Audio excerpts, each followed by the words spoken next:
Bueno, pues vamos a ir en busca de una aventura. ¿Eh? ¿A dónde, tío?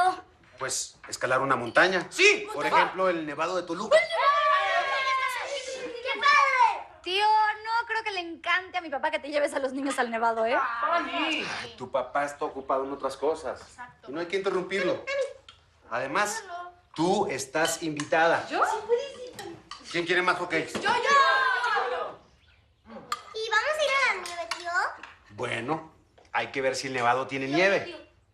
Pero no sé si sepan, pero en el cráter hay un lago. Claro. ¿Y puede explotar? Sebastián, no, realmente no. El único volcán activo sería el Nevado de Colima. Y bueno, en su defecto, el Popocatépetl, ¿verdad, tío? Ay, yo también quiero ir, ¿puedo? Claro que puedes ir.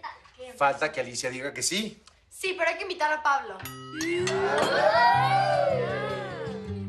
Ah, el galán de pelo chino. Exacto, tío, el super galán. ¡Súper!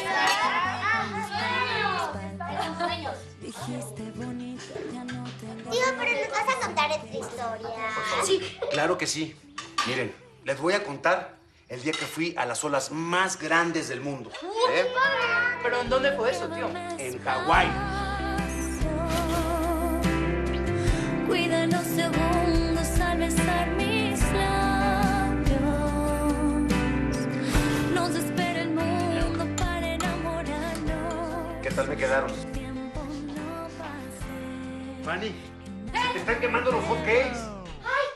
Ay, Fanny. Pues, ¿en qué estás pensando, Fanny? En el hot cake, Obi. Ay, tío, ¿por qué no me avisas? Mira qué feo quedó. A ver, esto es para los gemelos.